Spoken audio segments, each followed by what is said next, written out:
এরাও শত্রু, মুখোশের আড়ালে। ঠাম্মি বলছে কি নিচে আব্দুল আঙ্কেল এসেছে, বললো কি জরুরি কথা আছে, এখানে নিয়ে আসবো। হ্যাঁ, নিয়ে এসো এখানে। আব্দুল ভাই, তুমি হঠাৎ করে, মানে কিছু আবার কোনো বিপদ ঘটেছে? তুমি আমাকে বলো না কিছু। আরতি, আরতি, আমি কি বলছি, তুমি টেনশন করো না। কিন্তু আরে নন্দিনী তো গেছে, ও বোঝাবে, দেখবে সব ঠিক হয়ে যাবে। আব্দুল দেখো সকাল থেকে টেনশন করছে। আব্দুল কি হয়েছে? অমিত স্যার আর নন্দিনী ব্যানের মধ্যে যে ঝামেলা হয়েছে, এই ঝামেলার কথা বলা যাবে না কিছুতে, এরা খুব কষ্ট পাবে। আমাকে অন্য কিছু একটা, আমি বরঞ্চ অন্য কিছু একটা বলি। কি হলো আব্দুল ভাই, তুমি চুপ করে আছো কেন? বলো না কিছু হয়েছে কি, বলো না। না মানে দরকার যখন তো বলতেই হবে। আমার না 1000 টাকার দরকার।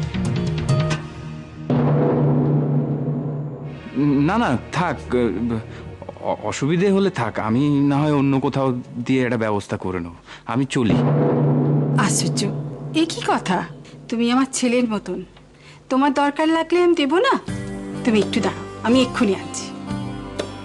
আমি হয়তো আমার উপরে করা আক্রমণের কথা ভুলে গেলেও যেতাম, আপনাদের ক্ষমাও করে দিতাম, কিন্তু আপনি সোনালী আর টুম্পার সঙ্গে যা করেছেন তার জন্য আমি আপনাকে কোনোদিনও ক্ষমা করব না। আর আমি চাইবো আপনার সব থেকে কড়া শাস্তি হোক। ঠিক আছে, ঠিক আছে, এখন থেকে তাহলে তোমার পথ একদিকে, আমার পথ আরেকদিকে। আমরা যে যার পথে যাব, দেখবো শেষ হাসিটা কে হাসে। দেখা যাক। তবে আমি চাইবো আপনি ভগবানের কাছে প্রার্থনা করুন যাতে আমার দেওয়া শাস্তি আপনি পান, না হলে কিন্তু নদার দেওয়া বুলেটই আপনার ভাগ্যে জুটবে। ওদের দুজনের মধ্যেই ঝামেলা লেগেছে, এখন থেকে ওরা আলাদা কাজ করবে। এটা কখনো সম্ভব না কি একজন একজনের এগেইনস্টে লড়বে। অমিত মুখার্জি আর নন্দিনী মুখার্জির মধ্যে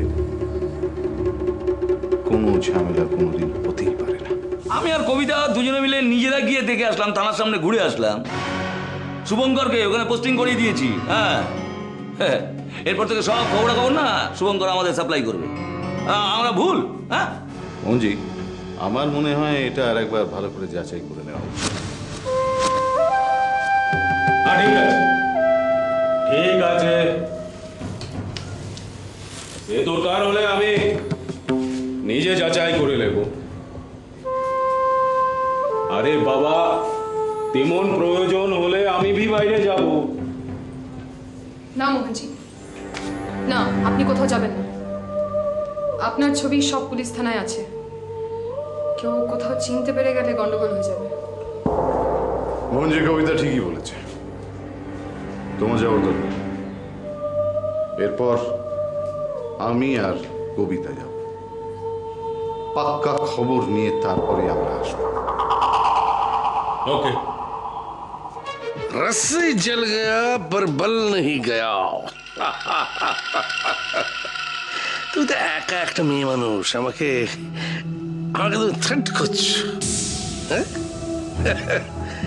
কি করবে তুমি আমার?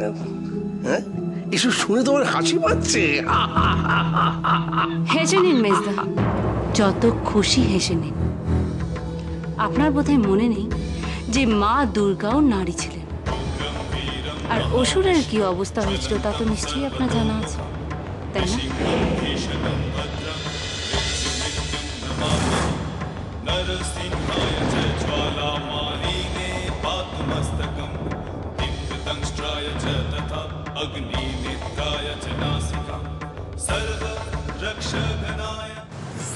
এরাও শত্রু, মুখোশের আড়ালে।